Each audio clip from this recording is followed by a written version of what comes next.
You know, whenever developers start talking about web frameworks, there's one feature in Django that always comes up. It's ORM. But what is it really? People call it a universal translator for your code. And today, we're going to pull back the curtain and see exactly what that means. So first things first, why do we even need something like an ORM? Well, to get that, we have to start with a really fundamental problem that it was designed to solve. And that problem is the language barrier between your code and your database. Just think about it for a second. On one hand, you've got your application, right? It's built with a beautiful object-oriented language like Python. And on the other hand, you've got this super powerful relational database that only understands one thing, SQL. They're both absolutely essential, but here's the catch. They don't speak the same language at all. This communication gap, it's a classic challenge in software development. Wikipedia has a kind of nerdy way of putting it, saying the problem is converting data between incompatible type systems. So how in the world do you bridge that gap without pulling your hair out? Well, that's where a very, very clever tool comes into play. And that tool, you guessed it, is the ORM. It's designed to be the perfect go-between.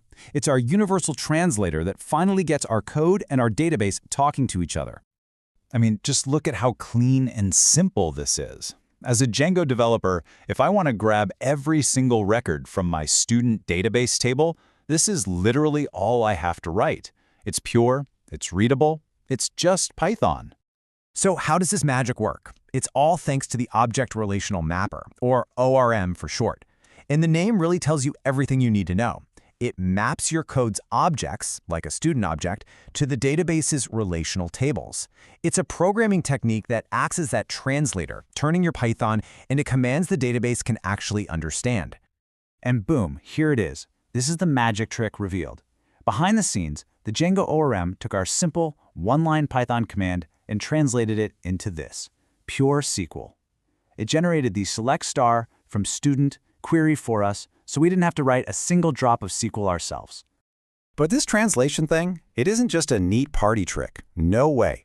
It gives developers some serious superpowers that can fundamentally change how they build applications from the ground up.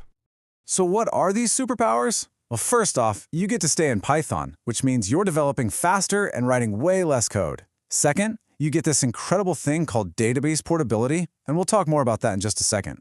Third, you get access to all these powerful built-in security and optimization features right out of the box. And finally, believe it or not, the ORM can sometimes generate queries that are even more performant than what a human might write by hand. Pretty cool, right? Okay, so this portability thing is a huge deal. Imagine you're developing your app.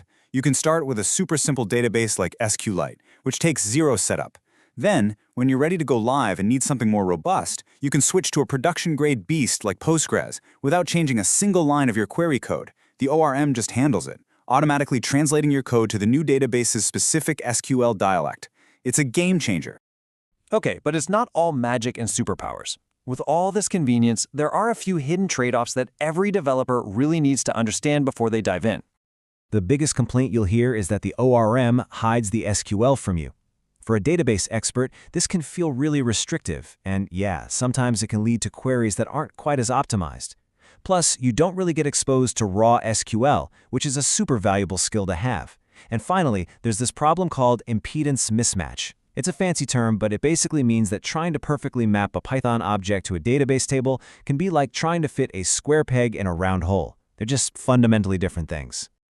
And that's the real issue with this abstraction. While it's incredibly helpful most of the time, it can sometimes leave you scratching your head, trying to figure out what your code is actually doing. Not understanding the SQL that's being generated can put you in a really tough spot when you're trying to debug a slow query. So all of this brings us to the core dilemma, the central conflict that every developer faces when they decide to use an ORM. It really boils down to this one fundamental trade-off. On one side, the ORM offers you the incredible convenience and development speed of writing pure Python. But on the other, you give up the fine-grained direct control that you only get from writing raw SQL yourself. And that right there is the key takeaway. There is no single right answer here. It always depends on the project, the team, and the specific problem you're trying to solve. So I'll leave you with this question to chew on. For your next project, which one matters more? The lightning-fast development speed the ORM offers, or the absolute control of handcrafting your own SQL?